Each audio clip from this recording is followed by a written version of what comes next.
بسم اللہ الرحمن الرحیم۔ جنگ بدر کا فیصلہ کن دن جمعے کا تھا، 17 رمضان 2 ہجری، 17 مارچ 623 عیسوی۔ اتنی عظیم فتح کی خبر فوراً مدینہ پہنچنی چاہیے۔ آقا صلی اللہ علیہ وسلم نے مدینے میں خوشخبری دینے کے لیے 2 لوگ چنے۔ مدینے کے نشیبی مرکزی حصے کے لیے سیدنا زید بن حارث اور مدینے کے بالائی علاقے اوالی کے لیے سیدنا عبداللہ بن رواحہ، دونوں سرپٹ اونٹ بھگا کے گئے، خوش و خرم۔ عجیب حیرت ناک ولولے کے ساتھ ادھر مدینے میں منافقوں نے الٹی افواہ پھیلا رکھی تھی کہ مسلمانوں کو شکست ہوئی اور نعوذ باللہ آقا صلی اللہ علیہ وسلم قتل کر دیے گئے۔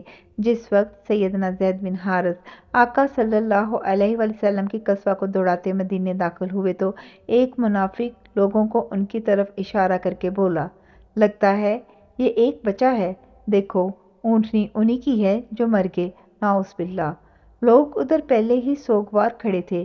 بقیع قبرستان میں آقا صلی اللہ علیہ وسلم کی صاحبزادی سیدہ رقیہ رضی اللہ تعالیٰ عنہ کو دفنا کے قبر پر مٹی ڈال رہے تھے۔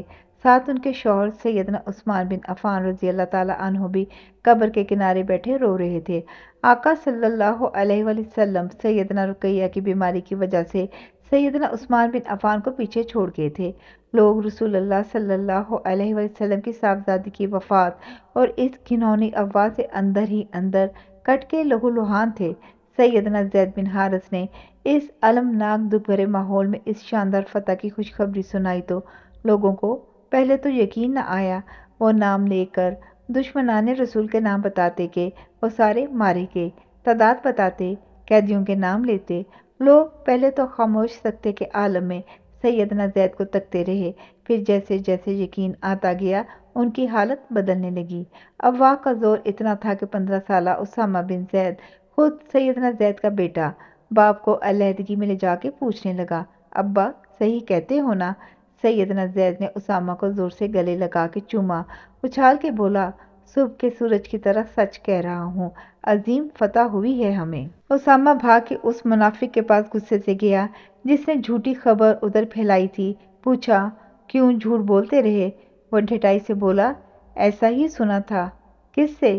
تانے بانے جوڑ کے بات رئیس المنافقین عبداللہ بن ابی سلول تک جاتی تھی۔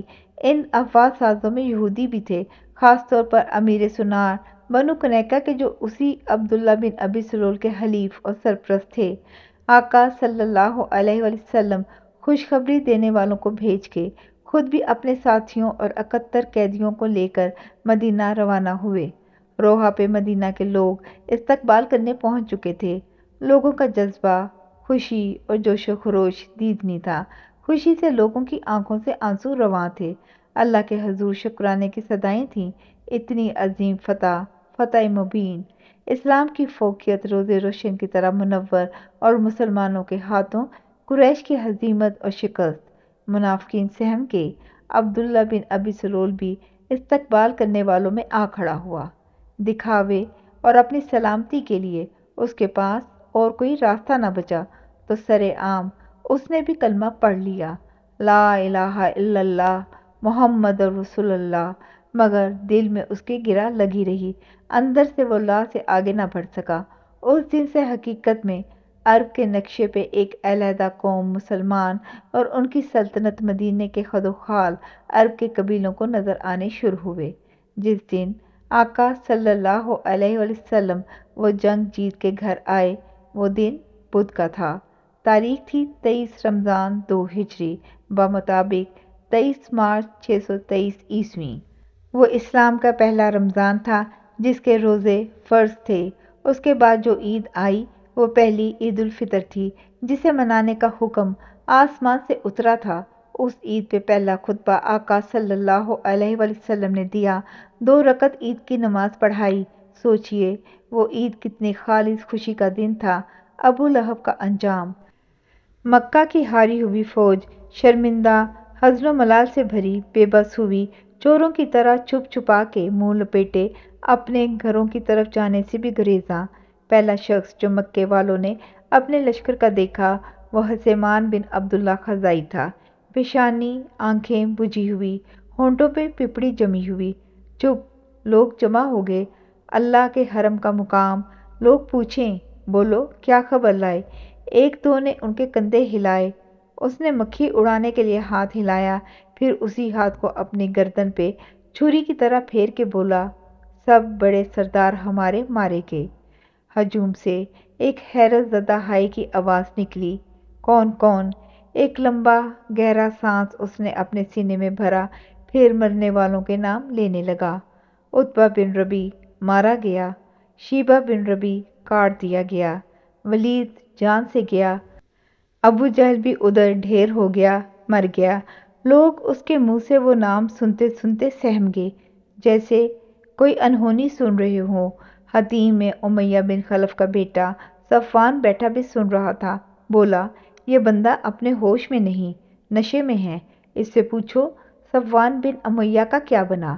ایک نے پوچھ لیا۔ خبر دینے والے نے چڑ کے ہاتھ صفوان کی طرف کیا، وہ تو گیا ہی نہیں تھا ساتھ، ادھر حطیم میں بیٹھا ہے، وہ دیکھ، مگر اس کا باپ امیہ بن خلف میری آنکھوں کے سامنے قتل ہوا۔ گھر گھر خبر پہنچنے لگی، ہر گھر ماتم کدہ بن گیا۔ سیدنا عباس رضی اللہ تعالیٰ عنہ کا گھر خوشی سے بھر گیا۔ سیدنا عباس نے تو اپنا ایمان مسلط کی خاطر چھپا رکھا تھا، مگر ان کی زوجہ ام فضل اور بچے اعلانیہ مسلمان تھے۔ سیدنا عباس کا ایک غلام ابو رافع، جو بعد میں مدینہ میں آقا صلی اللہ علیہ وسلم کی غلامی میں آ گیا تھا، زمزم کنویں کے پاس بنے ایک حجرے میں بیٹھ کے تیر بنایا کرتا تھا۔ ساتھ ہی گھر تھا سیدنا عباس رضی اللہ تعالیٰ عنہ کا۔ ام فضل خوشی سے دمکتی ہوئی ابو رافع کے پاس آئی اور اس سے مسلمانوں کی فتح پہ ملی اپنی خوشی کا اظہار کیا۔ دونوں کی آنکھیں چمک رہی تھیں۔ اتنے میں ابو لہب بجھے ہوئے راکھ چہرے پہ اپنی بھینگی آنکھوں میں اپنے اندر کا جلتا الاؤ جلائے ٹانگ گھسیٹتے ہوئے آ گیا۔ ابھی کوئی بات نہ ہوئی تھی کہ ابو لہب کا بھتیجا ابو سفیان بن حارث بھی ادھر پہنچ گیا۔ یہ ابو سفیان آقا صلی اللہ علیہ وسلم کے سب سے بڑے چچا حارث کا بیٹا تھا آقا صلی اللہ علیہ وسلم کی عمر کا۔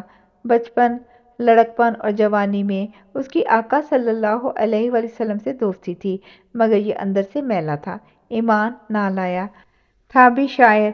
اپنی تک بندی سے اس نے آقا صلی اللہ علیہ وسلم کو بہت ستایا۔ یہ جنگ بدر سے لوٹا تھا، لوگ اس کے پیچھے پڑے خبریں سن رہے تھے۔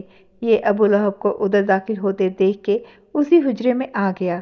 ابو لہب نے اسے ہاتھ سے ہلا کے اپنے پاس کوٹھے پہ بٹھایا اور کہنے لگا، بولو بھتیجے، کیا دیکھا، کیا ہوا؟ ابو سفیان بن حارث نے سر جھکا کے بولا، چچا، عجیب ماجرا دیکھا۔ اتنا بڑا ہمارا لشکر تھا، سب ان کے روبرو بے جان بھیڑیں، تھوڑے سے مسلمان تھے، ہم پہ حاوی، مکمل حاوی، جسے چاہتے گاجر مولی کی طرح کاٹ دیتے، جس کی چاہتے مشکیں باندھ دیتے، قیدی بنا لیتے۔ میں اپنے لوگوں کو ملامت نہیں کرتا، حیرت والی بات یہ تھی کہ ہماری مٹ بھیڑ چت کبرے گھوڑوں پہ سوار آسمانوں سے اتری کسی انہونی مخلوق سے تھی۔ کون ان کے سامنے ٹھہرتا؟ ابو سفیان بن حارث کے ساتھ آ کے کھڑا ہوا اس کا بیٹا مغیرہ بن حارث بھی یہی بتانے لگا۔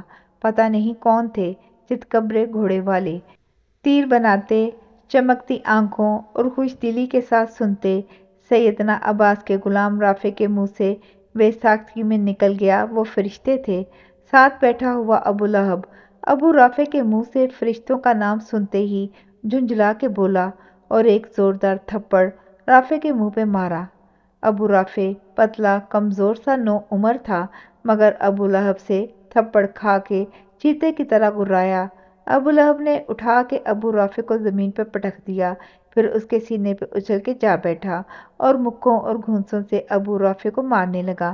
ام فضل اس کمرے میں موجود تھیں، غصے سے دیوار سے لگا ایک موٹا سا ڈنڈا اٹھایا جو کسی خیمے کی چوب تھا، جس کے ایک سر پہ لوہے کی کلفی چڑھی تھی۔ وہ چوب اٹھائی اور پورے زور سے ابو رافع کے سینے پہ چڑھے ابو لہب کے سر پہ دے ماری۔ ایک ہی وار سے ابو لہب کا سر پھٹ گیا، خون کٹے ماتھے کی لکیر سے پھسلتا ہوا نیچے تک پھیل گیا۔